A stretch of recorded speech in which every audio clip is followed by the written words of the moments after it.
நிலாவும் சோழனும் டிவோர்ஸ் பண்ணியிருக்கக்கூடாது, பாண்டி தான் வானதியை விட்டு வெளியே போயிருக்கணும்னு நினைக்கிறவங்க நம்ம வீடியோவை லைக் பண்ணிவிட்டு இன்னும் சப்ஸ்கிரைப் பண்ணாதவங்க சப்ஸ்கிரைப் பண்ணிக்கோங்க. வானதி பாண்டியோட சண்டை கட்டிட்டு அவங்க வீட்டுக்கு கோபமாக போகிறாங்க. அப்போ அவங்க வீட்டில் இருக்கிறவங்களாம் கேட்குறாங்க, என்னடி கோபமாக வர்ற, என்னாச்சு, அந்த பையனோட சண்டையா அப்படிங்கிறாங்க. ஆமாம், இப்போ உனக்கு என்ன பிரச்சனை, நான் சண்டை கட்டிக்கிட்டு தான் வந்தேன், இப்போ என்ன பண்ணணுங்கிற, வேறு கல்யாணம் பண்ணி வைக்கணுங்கிறியா அப்படின்னு சொல்லி வானதி கற்றுன்னு கத்துறாங்க. அதுக்கு வானதியோட அம்மா அப்பாவுக்கு தான் இந்த பொண்ணை பற்றி நல்லா தெரியுமே. ஆமாண்டி, நாங்கள் அந்த பையனுக்கு சப்போர்ட் பண்ணுறோமோ இல்லையோ, ஆனால் உனக்கு பண்ண மாட்டேன்டி சத்தியமாக, மாற்றி மாற்றி பேசுகிற உன்னை பற்றி வளர்த்தி இருக்கிற மாதிரி எங்களை சொல்லணும்டி, உன்னை சொல்லி தப்பில்லை. பாவம், அந்த பையன்கிட்ட என்ன சொல்லி சண்டை கட்டிட்டு வந்தேன், அந்த பையன் மேலே கண்டிப்பாக தப்பு இருக்காது, எல்லாம் உன் மேலே தாண்டி தப்பு இருக்குது அப்படிங்கிறாங்க. ஆமாம், எல்லாரும் இப்படியே சொல்லுங்கள், என் மேலே தப்புன்னு நீங்களும் சொல்கிறீங்க, அவனும் சொல்கிற, அவனோட நொண்ணி இருக்காங்க வேறு, அவங்களும் அப்படித்தான் சொல்லி அவனுக்கு கடுப்பேற்றி விட்டுருக்காங்க. அவனுக்கு பாவம் எதுவுமே தெரியாது, அவங்க அண்ணி சொல்லி கொடுத்து தான் இவன் ஆடிக்கிட்டு இருக்கிறான். முதல்ல அந்த நிலை டிவோர்ஸ் பண்ணிக்கிட்டு போனாலும் எங்களோட லைஃப்பில் குறுக்க நீ படாத பாடு படுத்திக்கிட்டு இருக்கிறா அப்படிங்கிறாங்க. ஏண்டி, அந்த பிள்ளை பார்த்தா பாவமாக இருக்குது, அந்த பிள்ளையில எதுவும் சொல்லியிருக்காதுடி, நீயே கட் பண்ணி சொல்லாத அப்படிங்கிறாங்க அவங்க அம்மா. அம்மா, உனக்கு தெரியுமாம்மா, எனக்கு தாம்மா தெரியும், அவங்க கூட பழகிற எனக்கு தானே தெரியும், நீ எப்படி அவங்களுக்கு சப்போர்ட் பண்ணுற, பெத்த பிள்ளைய விட்டுட்டு எங்கேயோ இருக்கிற யாருக்கும் சப்போர்ட் பண்ணிகிட்டு இருக்கிறியா அப்படின்னு வானதி சொல்கிறாங்க. ஏய், உன்னை பற்றி எங்களுக்கு நல்லா தெரிஞ்சதுனால தாண்டி சொல்கிறேன், என்னை லவ் பண்ணுறவனும் சரியில்லை, என்னை பெற்றவங்களும் சரியில்லை, சி போ அப்படின்னு சொல்லிட்டு கோவமாக ரூம்குள்ளே போய் கதவை சாத்திக்கிறாங்க. வானதியோட அம்மா இருந்துக்கிட்டு, அவளுக்கு என்னையா அப்படித்தான் போவா, நீ போய் கொஞ்சிக்கிட்டு இருக்காத, இன்னும் தலையில் ஏறி உட்காருவா, விட்டு தள்ளு, அவளா பசியன்னா வெளியே வருவா அப்படின்னு சொல்லிட்டு விட்டுறாங்க. வானதி அப்படியே உள்ள கோபமாகவே உட்காந்துருக்காங்க. சேரண்ணா நிலாவை பார்க்கறக்காக அவங்க தோட்டத்தில் இருக்கிறதெல்லாம் கொண்டுட்டு வந்து பாசமாக கொடுத்ததை பார்த்துட்டு அவங்க அம்மாவும் அப்பாவும் ரூம்குள்ளே போய் பேசிக்கிறாங்க. என்னடி இது, 2 தேங்காய் 2 மாங்காய், இதை வாங்க முடியாதா நம்மளால, என்னங்க இவ எப்படி குடும்பத்துலங்க வாக்கப்பட்டிருக்கிறா, ஷோ கடவுளே, எனக்கு ஒரு நாளும் ஒரு பிரச்சனையும் கொண்டு வர்றாளுங்க அப்படிங்கிறாங்க. கொஞ்சம் அமைதியாக இரு, டென்ஷன் ஆகாமல் இரு, நம்ம பொண்ணு நம்மகிட்ட இப்போ தானே வந்திருக்கு, மாற்றிக்கலாம், டென்ஷன் ஆகாமல் கமெண்ட்ரு, வா தம்பி சாப்பிட்றேன்னு அப்படியெல்லாம் சாப்பாடு போடு அப்படின்னு சொல்லி சாப்பாடெல்லாம் எடுத்து வச்சு சேரன் சாப்பிட்டு, உடனே நீங்கள் நைட் டைம் எங்கே தனியாக போகிறீங்க, அப்பா கொண்டு வந்து விட சொல்கிறேன் அப்படின்னு சொல்லிட்டு சேரனை நிலாவோட அப்பா கூட்டிகிட்டு போகிறாரு.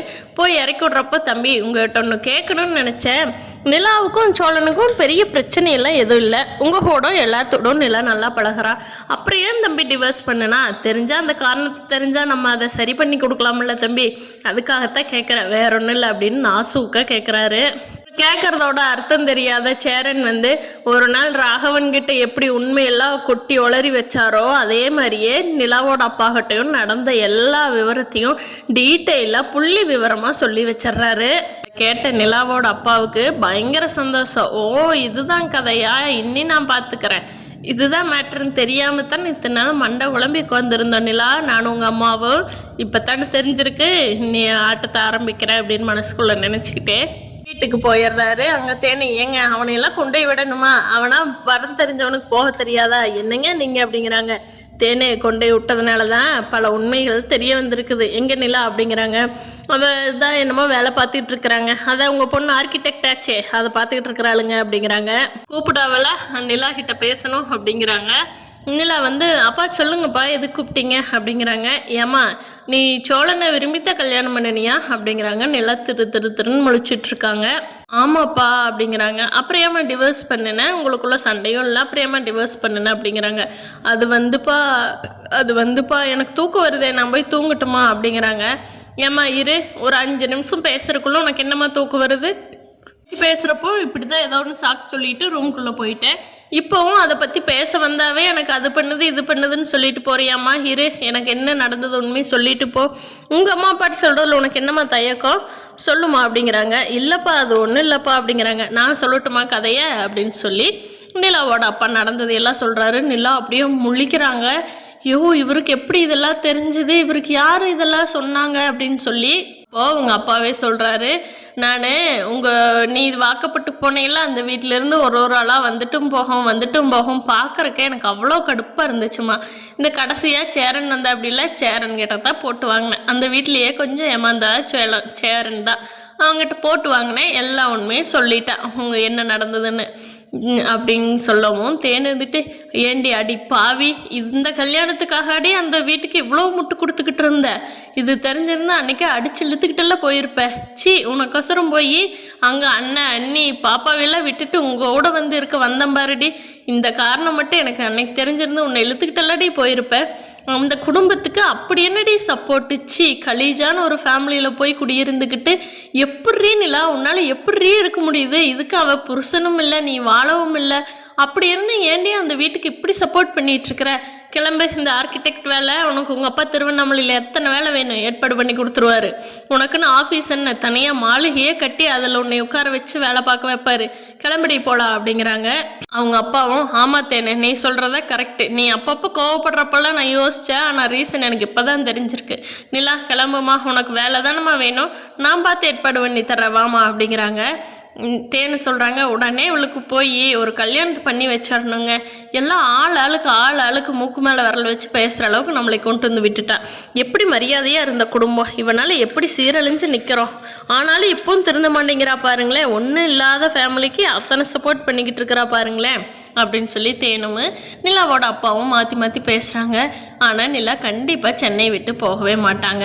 எல்லாம் சொல்கிறாங்க, இல்லைப்பா எனக்கு இங்கே கம்பெனிலெல்லாம் வேலை நான் இப்போ தான் ரெடி பண்ணியிருக்கேன், அந்த கம்பெனியில் நான் வேலை பார்க்கணும். நான் சோழனை டிவோர்ஸ் பண்ணிட்டேன் தான், ஆனால் அதுக்காக நான் வந்து சோழனை கூட பேசாமையெல்லாம் என்னால் இருக்க முடியாது. ஏன்பா எனக்கு மெச்சூரிட்டி இருக்குப்பா, நான் மேஜர்ப்பா, நீங்கள் எப்படி இதெல்லாம் முடிவு பண்ண முடியும்? இவ்வளோ நாள் கூட நான் உங்கள் கூட இருந்தேன், இப்போ நான் தன்னநிலையே வாழ பழகிக்கிட்டேன், எவ்வளோ கஷ்டப்பட்டு வந்திருக்கேன், இனிமேல் நீங்கள் சொல்கிறத கேட்டெல்லாம் என்னால் இருக்க முடியாது. ஐ ஆம் ஏ இண்டிபெண்ட் உமன் அப்படிங்கிறாங்க. சரிம்மா நீ போய் படுத்து, உனக்கு தான் தூக்கம் வருது நிலா போ அப்படின்ட்டுறாரு. நிலா வேகமாக, ஐயோ நீ இதுக்கு மேலே இவங்க கூட பேச முடியாதுப்பான்னு உள்ள ஓடி போய் படுத்துக்கிறாங்க.